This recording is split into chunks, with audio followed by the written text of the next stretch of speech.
প্রিয় শিক্ষার্থীবৃন্দ, আসসালামু আলাইকুম। আজকের আলোচনার বিষয় নবম ও দশম শ্রেণীর উপন্যাস 1971। উপন্যাস 1971 লিখেছেন বাংলাদেশের জনপ্রিয় কথাসাহিত্যিক হুমায়ুন আহমেদ। এই উপন্যাসটি 1971 সালে মহান মুক্তিযুদ্ধকে কেন্দ্র করে লেখা। এই উপন্যাসে মুক্তিযুদ্ধ চলাকালীন বিভিন্ন ঘটনা ও বিষয় প্রতিফলন হয়েছে। 1971 সালে 1 মে বাংলাদেশের ময়মনসিংহের একটি প্রত্যন্ত গ্রাম নীলগঞ্জে পাকিস্তানি হানাদার বাহিনী প্রবেশ করায় সাধারণ মানুষ ভয়ে আতঙ্কিত হয়ে পড়ে। রাতের অন্ধকারে পাকিস্তানি সেনাদের গ্রামে হঠাৎ প্রবেশ করার চিত্র ছিল গ্রামের সাধারণ মানুষের কাছে একটি অনাকাঙ্ক্ষিত ঘটনা। গ্রামে এসে তারা স্কুল গড়ে অবস্থান নিয়ে গ্রামের মানুষের উপর নানাবিধ অত্যাচার ও নির্যাতন চালায়। নীলগঞ্জ গ্রামের মসজিদের ইমাম সাহেব ও নীলগঞ্জ প্রাইমারি স্কুলের হেডমাস্টার আজিজকে তারা ডেকে নিয়ে গ্রামের বিভিন্ন বিষয় ও মুক্তিযোদ্ধাদের সম্পর্কে তথ্য জানতে চায়। তাদেরকে নানাভাবে লাঞ্ছিত করে ও ভয়ভীতি দেখায়। তারা রাতের অন্ধকারে নীলু সেনকে হত্যা করে। বিলের কাছে নিয়ে মনা ও তার নিরপরাধ ছোট ভাই বীরুকে নির্মমভাবে গুলি করে হত্যা করে। রাতের অন্ধকারে সফরুল্লাহর ঘরে ঢুকে তার স্ত্রী ও স্ত্রীর 12 বছরের ছোট বোনের উপর শারীরিক নির্যাতন চালায়। তাছাড়া বাঙালি মা বোনদের নিয়ে মেজর এজাজ অশ্লীল কথাবার্তা বলে। এভাবে এই উপন্যাসে পাকিস্তানি সেনাদের নৃশংস ও পাশবিক অত্যাচারের দিকটি ফুটে উঠেছে। পাশাপাশি মীর আলীর পরিবারে বুড়ো বয়সে তার যন্ত্রণার নানা দিক, ছেলে বদিউজ্জামান, পুত্রবধূ অনুফার বিভিন্ন কর্মকাণ্ড ফুটে উঠেছে। মধুবনের জংলার মাঠে মুক্তিযুদ্ধদের অবস্থান ও কৈবর্তপাড়া মানুষের মধ্যে তাদের নানাভাবে সহায়তা করার দিকটি ফুটে উঠেছে। উপন্যাসটিতে একটি গুরুত্বপূর্ণ চরিত্র রফিকের মধ্যে বাঙালিদের প্রতি অনুরাগ ও ভালোবাসা প্রকাশ পেয়েছে। সে মেজরের সহকারী হয়েও একজন দেশপ্রেমিকের পরিচয় দিয়েছে। দেশের মানুষ ও মুক্তিযোদ্ধাদের রক্ষা করার জন্য মেজরকে নানাভাবে বিভ্রান্ত করে তাকে বোকা বানিয়েছে। শেষ পর্যন্ত সে হৃদয়ে দেশপ্রেম ধারণ করে মৃত্যুর মুখে পতিত হয়েছে। এখন আলোচনা করব 1971 উপন্যাসের যে চরিত্রগুলো রয়েছে, এই চরিত্রগুলো সম্পর্কে যদি তোমাদের ফুললি কনসেপ্ট থাকে, ইনশাল্লাহ পরীক্ষায় যে প্রশ্ন আসুক না কেন সেই প্রশ্নের উত্তরগুলো তোমরা সহজে লিখতে পারবা। মেজর এজাজ 1971 উপন্যাসে মেজর এজাজ পাকিস্তানি সেনাবাহিনীর কমান্ডিং অফিসার। 1971 সালে মুক্তিযুদ্ধ শুরু হলে তার নেতৃত্বে পাকিস্তানি বাহিনী নীলগঞ্জ গ্রামের প্রাইমারি স্কুলে সেনা ক্যাম্প স্থাপন করে। মেজর এজাজ তার বাঙালি সহকারী রফিকের মাধ্যমে গ্রামের মানুষদের জেরা করে এবং শাস্তি দেন। গ্রামের মসজিদের ইমাম ও স্কুল শিক্ষক আজিজের মতো মানুষ তার অত্যাচারের শিকার হয়। তার ধারণা নীলগঞ্জ গ্রামের জঙ্গলে মুক্তিযোদ্ধারা লুকিয়ে আছেন এবং গ্রামবাসী তাদের সাহায্য করছে। কৈবর্ত মনা ও তার ছোট ভাইকে হত্যা করে নিষ্ঠুরতার নমুনা সৃষ্টি করেন মেজর এজাজ। মেজর এজাজ চরিত্রটি পাকিস্তানি হানাদার বাহিনীর নৃশংসতা, নিষ্ঠুরতা, জাতিগত বিদ্বেষ ও কুটিলতার বহিঃপ্রকাশ। এখানে জাতিগত বিদ্বেষ বলতে পাকিস্তানি হানাদার বাহিনী মেনলি হিন্দুদের উপর সবচেয়ে বেশি অত্যাচার করে। মেজর এজাজ বাঙালিদের মৃত্যুর ভয়, দুর্বলতা নিয়ে চরম কটাক্ষ করেছে এবং বাঙালি আত্মসম্মানবোধ কুকুরের চেয়েও নিম্নতর বলে অভিহিত করেছেন। মাত্র 25% বাঙালি মুসলিম ও বাকি 75% বাঙালি হিন্দু বলে অভিহিত করেছেন। রফিক 1971 উপন্যাসে রফিকের চরিত্রটি একটি গুরুত্বপূর্ণ চরিত্র। 1971 উপন্যাসে রফিকের চরিত্রটি পাকিস্তানি সেনাবাহিনী মেজর এজাজ আহমেদের বাঙালির সহকারী।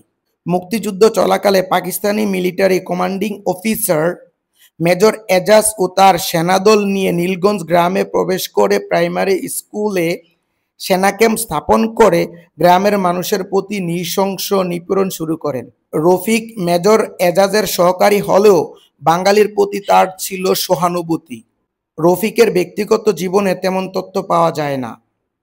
সে একজন শিক্ষিত যুবক, কিন্তু তার পরিবার, বাড়ি কিংবা পেশার বিষয়টি রহস্যজনক। আপাতত দৃষ্টিতে নিতান্ত সাধারণ চরিত্র হলেও বাঙালিদের প্রতি তার সহানুভূতি এবং নীলগঞ্জ গ্রামটিকে পাকিস্তানি বাহিনীর আগ্রাসন থেকে রক্ষা করা ছিল তার একমাত্র কাজ। নীলগঞ্জ গ্রামের মানুষ সম্পর্কে অনেক তথ্য গোপন করেছে সে মেজরের কাছে। উপন্যাসের ক্লাইম্যাক্সের দিকে তার চরিত্রটি হঠাৎ গুরুত্ব হয়ে উঠেছে। ব্যক্তিত্বের বিকাশ ঘটিয়ে রফিক চিত্রটি অসীম সাহসী হয়ে উঠেছে। গ্রামের জঙ্গলে অবস্থান নেওয়া মুক্তিযোদ্ধাদের খাদ্য সরবরাহ বিষয়টি জানত রফিক। এমনকি কৈবর্ত পাড়ায় তল্লাশি চালাতে নিরুৎসাহিত করেছে মেজরকে। মুক্তিযোদ্ধাদের অবস্থান সম্পর্কে সঠিক তথ্য না দিয়ে সে মেজরকে বিভ্রান্ত করেছে। জ্বরের সময় একটা পাগল বনের ভেতরে ছুটে যাওয়া দেখে রফিক উল্লসিত হয়ে ওঠা তার চরিত্রের রহস্যময় করে তুলেছে।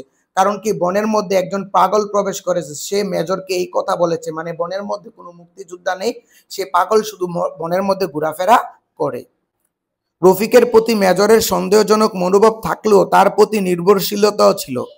উপন্যাসের শেষ পর্যায়ে রফিক নতুন রূপে আত্মপ্রকাশ করে। একজন বাঙালি হয়ে সে পাকিস্তানি হানাদার বাহিনী মেজরকে এদেশ থেকে জীবিত ফিরে না যাওয়ার সম্ভাবনা কম বলেছে।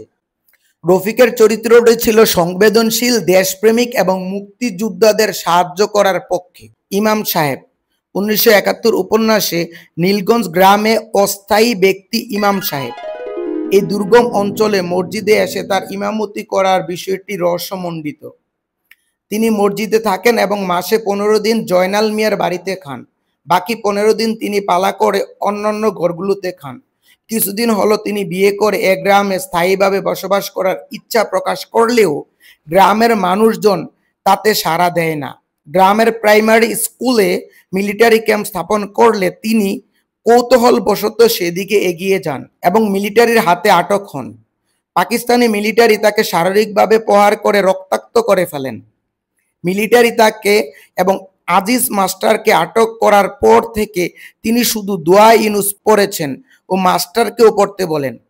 কৈবর্ত সম্প্রদায়ের মোনা ও তার ছোট ভাই বীরুকে ইমাম সাহেবের সামনে শাস্তি দেওয়ার সময় বিষয়টি সহ্য করতে না পেরে ইমাম সাহেব বমি করে ফেলেন।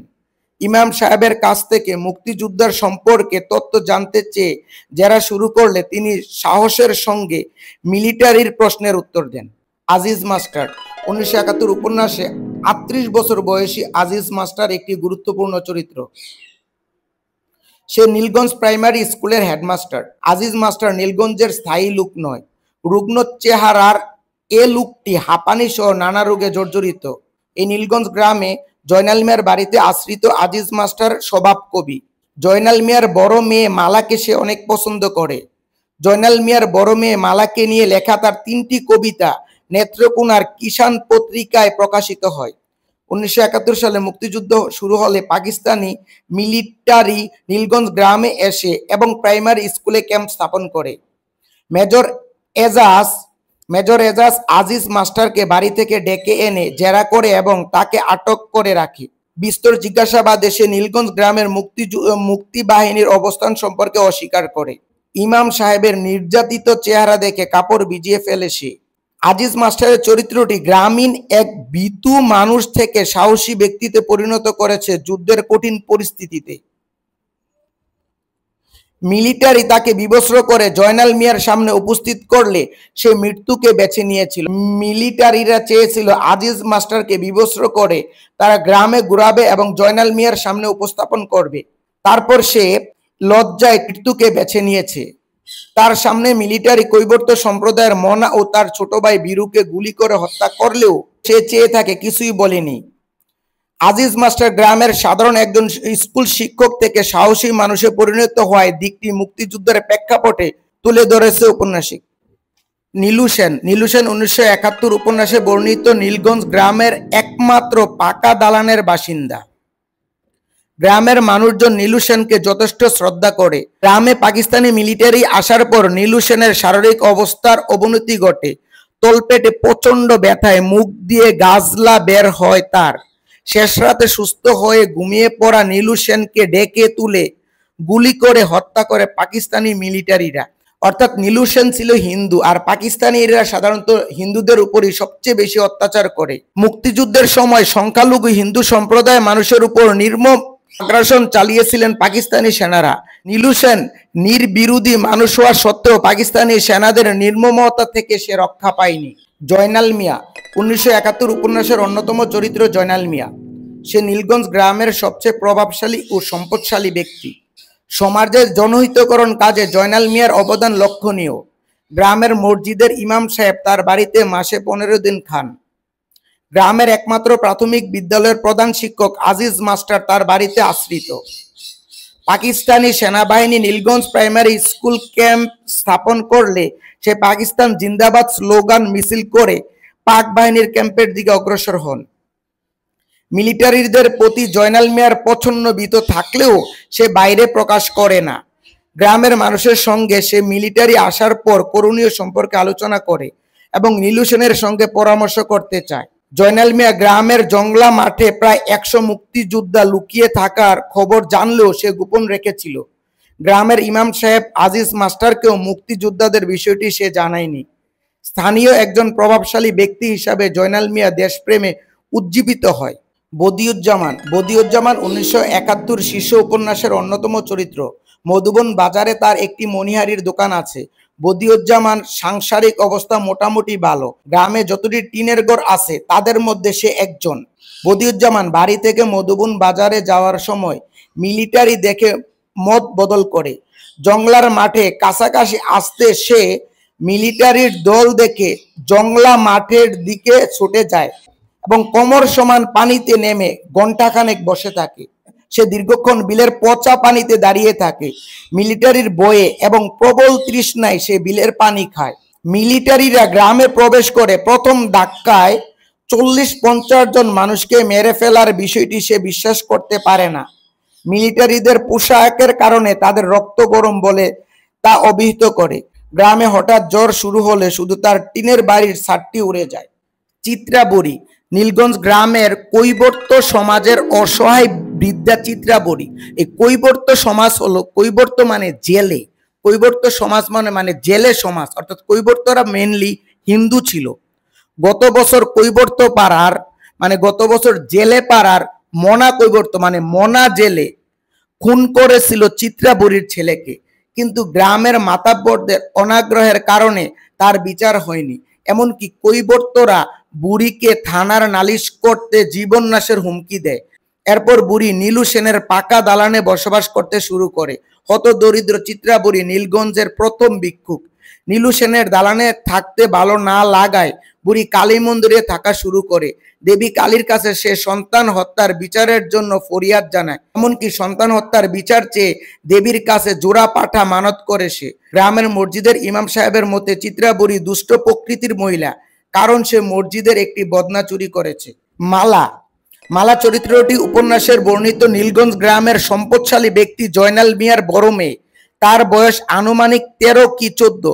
জয়নাল মিয়ার বাড়িতে আশ্রিত আজিজ মাস্টারকে সে মামা বলে ডাকে, কিন্তু আজিজ মাস্টার তাকে অনেক পছন্দ করে এবং ভালোবাসে, তাকে নিয়ে কবিতা লিখে। নিজাম পাগল গ্রামের মতি মিয়ার শ্যালক। বেশিরভাগ সময় সে সুস্থ থাকলেও মাঝে মাঝে তার মাথা গরম হয়ে যায়।